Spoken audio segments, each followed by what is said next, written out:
Hello everyone, my name is Kevin. Welcome to the WWE Money in the Bank 2019 review part 2. We're almost done. We only have 3 more matches to get through, so it shouldn't take too long, although the last 3 matches were a lot longer than I expected them to be.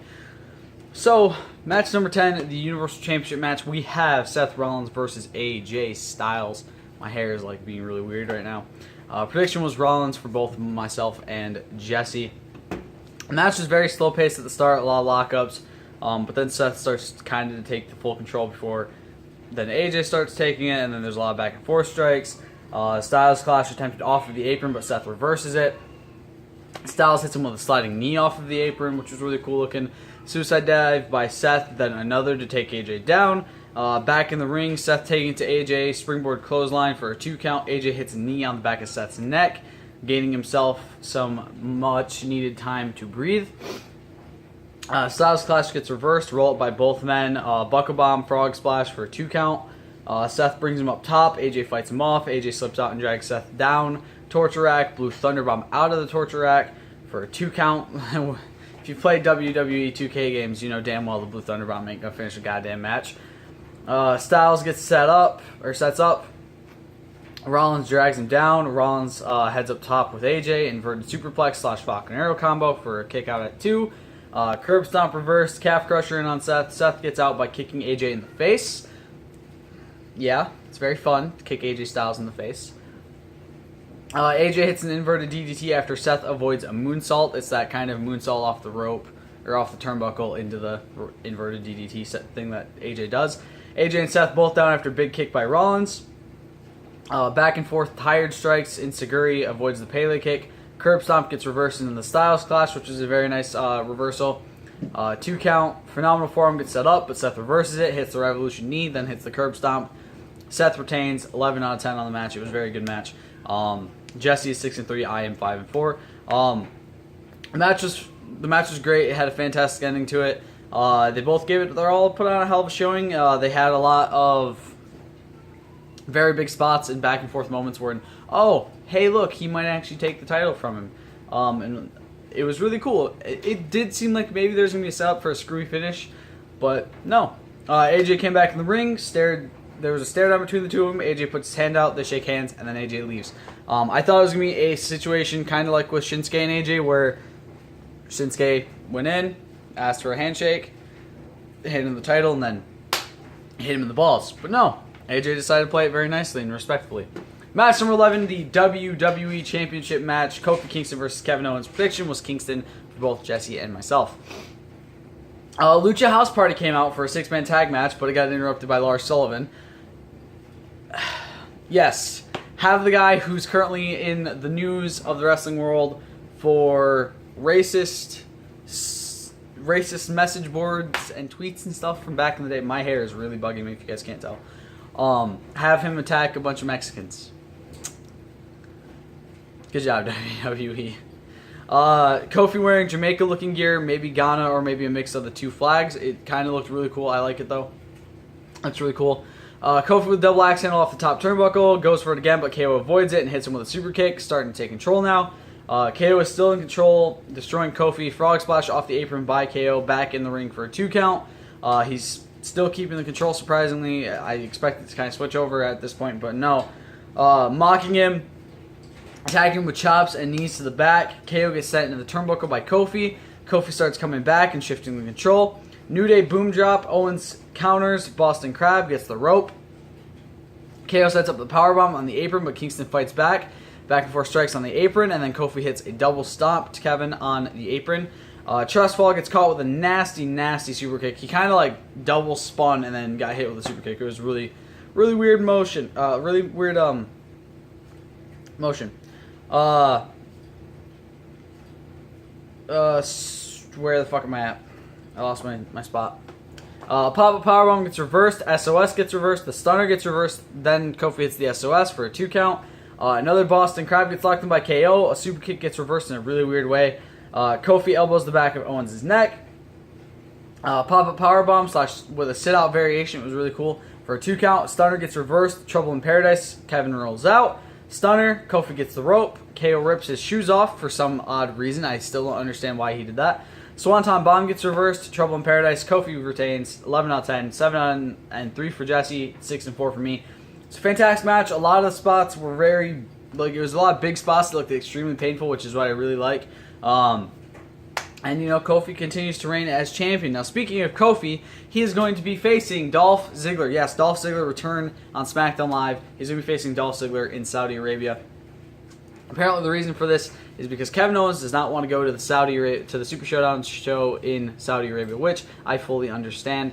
Yeah, it makes sense. And having Dolph Ziggler face him is very nice to me. And apparently, Extreme Rules is being rumored as the match is going to be Kofi, Dolph, and Kevin for the WWE Championship, which is kind of like they released their sort of local sort of card thing for it, and that was one of the things that was shown as these are the people that are going to be facing at this pay-per-view, which I kind of like that. I like that idea. The Triple Threat Extreme Rules match with those three sounds very nice. I think it said Extreme Rules at least. I'm trying to think if there's anything else I need to say real quick about anything that's happened on Raw or SmackDown up to this point that pertains to this. But I don't think so. I think everything that I've said so far is caught up. So, match number 12, men's Money in the Bank match. Ali, Andrade, Finn Balor, Randy Orton, Drew McIntyre, Baron Corbin, and Ricochet. Prediction was McIntyre for both Jesse and myself. Orton rolls out of the ring as the others go after each other. Again, it's now 7 men, so Orton can just roll out, and those 6 can fight each other. Ali gets slammed on the table by Orton, then Balor gets slammed onto it by Orton, and then Ricochet dives onto the others outside. Ricochet goes to dive onto Orton, but then gets slammed onto the table. Orton brings the ladder in, and he begins to climb as Andrade jumps in and kicks the ladder. Very WWE 2K, jumping in and then kicking the ladder down. I loved it. Lots of ladders brought in as McIntyre and Corbin just start attacking people with them. Codebreaker gets hit on McIntyre by Ricochet. The X Factor gets hit on Corbin by Ali. Suicide dive to McIntyre, and Andrade gets sent out of the ring by Ricochet. Ali and Ricochet stare each other down, and then both literally try to climb the same side of the ladder repeatedly just to pull each other down. It was like a fucking Benny Hill skit. It was hilarious. What the fuck am I looking at? Just like literally over and over and over again. Ricochet flips out of a slam. Ali slingshots in and begins to climb, which was a really cool moment to see. Corbin and McIntyre come in and take them down. Ali gets slammed into one of the ladders in the corner. Then Ricochet follows, the ladder falling onto him. Orton hangs McIntyre up on the rope. Draping DDT to Corbin. RKO gets set up. Corbin reverses and sends him into a Claymore, which was a very brutal and beautiful spot. Sling Blade gets hit on Corbin. Corner dropkick to Drew in the corner, obviously. I think with the ladder. Double stomp to Corbin with the ladder. Slams a ladder onto Drew. Andrade hits him with the ladder up top. Andrade sets the ladder up in a bridge between the rope and the ladder. Sends Ricochet down and out very hard and starts to climb. Battling up top, and then a sunset flip powerbomb over the ladder onto the one that's bridged. For starters, first off, Andrade almost fucking basically castrated himself. It looked like he was about to hit his nuts if he wasn't careful with that. And also, holy shit, Finn Balor took so much fucking damage in this match. So did Ali. Ali and Finn Balor got destroyed in this match for like the entirety of it, and it was beautiful. And I loved it. Fans start chanting Yowie Wowie for the first time ever. For the first time ever, Yowie Wowie was chanted, which I loved. Corbin starts fighting Ali, Tornado DDT, then takes down Drew, and Orton takes down Ricochet. Ali climbs, Andrade takes him down, Ali and the Tree of Woe on the ladder, and Andrade brings in another ladder and starts to climb. Boots to Ali a few times, sets the ladder up, and begins to climb. Ali pulls himself up, fighting side by side on the ladders. Hits a Spanish fly off the ladders, to which Michael Cole says, "Oh my god, no," like he said, like, "No way, what are these guys thinking?" Or some shit like that. Like, he basically said, "What are they doing? Why are they doing this sort of shit?" Like, for obvious reasons. They want to be WWE or Universal Champion, you fucking numpty. Like, come on, Michael. Ali grabbing on McIntyre, he bridges the ladder between the table and the ring, but Drew gets reversed. Super kick. Corbin slams Ali through the Spanish announce table. It's always the Spanish announce table. Corbin turns on McIntyre. Balor dragged down by Corbin. Chokeslam onto the ladder. Ricochet drop kicks him. Suicide dive. Caught into a deep 6. Claymore to Corbin. Balor climbing. Drew stops him. Balor gets sandwiched between two ladders. Gets suplexed onto one. Andrade slammed Finn on the ladder. Ricochet with a flying clothesline. Then starts to climb. McIntyre stops him, slams him through the bridge ladder outside. McIntyre climbs. Orton drags him down with an RKO.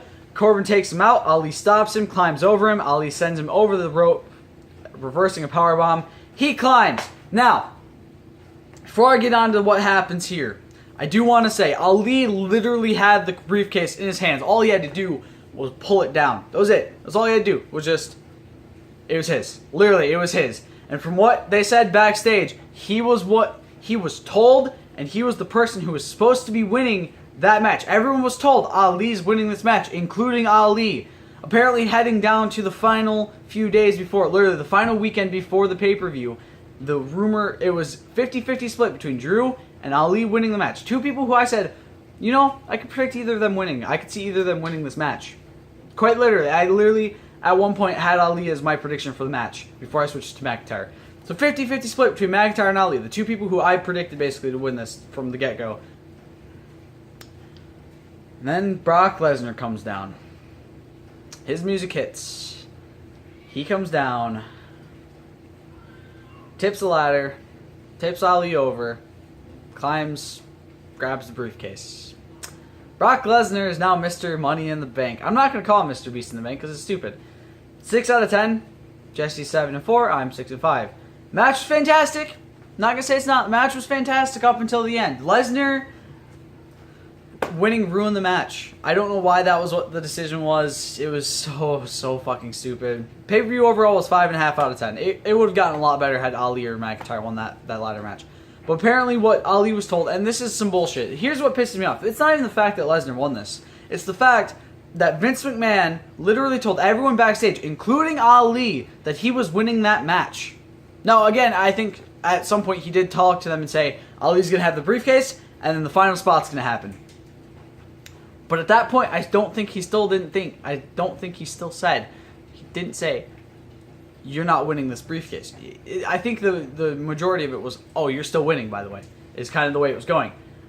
Which, if that's the case, if you were literally just going to have Lesnar come out and win and screw over the match the entire time, which is bullshit because he was not in the match, he shouldn't have been able to do that. What stops me and you from doing that next year? Like Money in the Bank. Oh, hey, I'm not in this match, but Lesnar can do it, I can do it.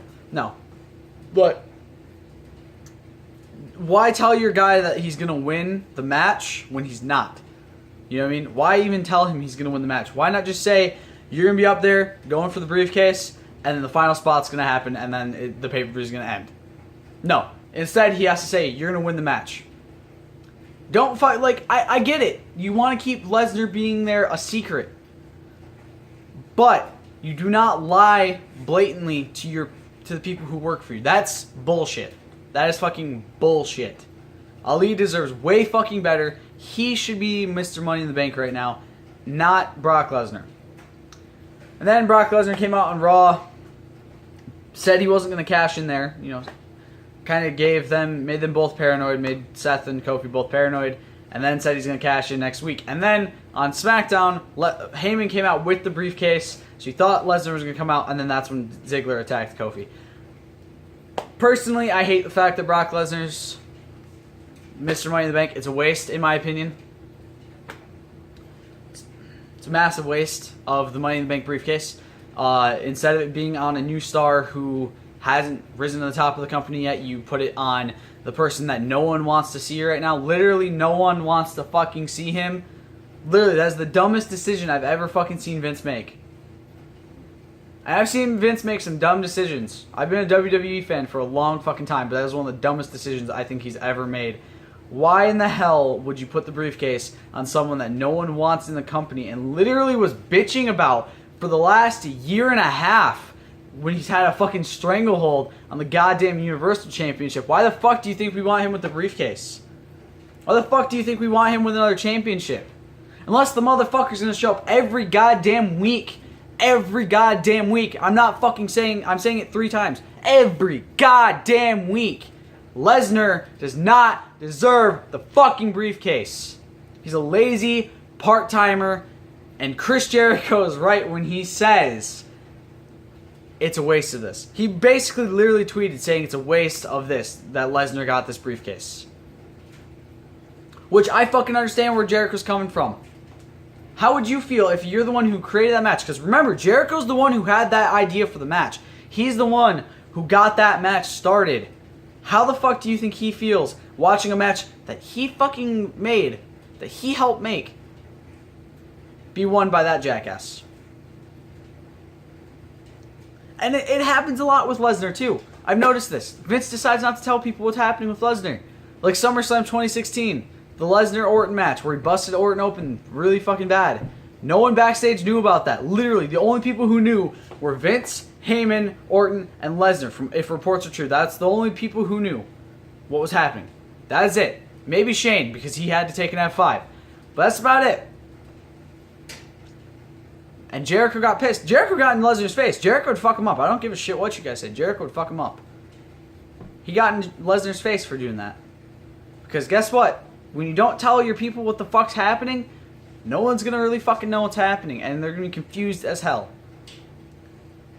This pay-per-view was doing so well. Every match had a great rating. Every match was doing so fucking well, and I was enjoying every single match. Literally, I was enjoying that match. And then I heard Lesnar's music. No matter how badass his music is, it's never going to make me fucking enjoy this. I'm never going to be able to rewatch Money in the Bank 2019 and say, oh, this match was awesome, because I know how it's going to end. Lesnar winning ruined this match. It ruined this pay-per-view for me.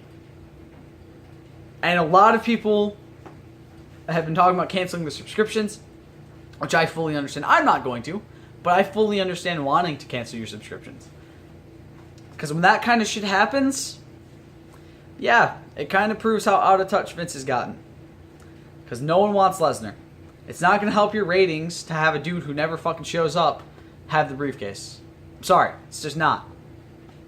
I would rather see Ali, McIntyre, Balor, Andrade, Ricochet, Orton, or hell, I would even rather see Corbin have that fucking briefcase than have Lesnar have it. But that's just me.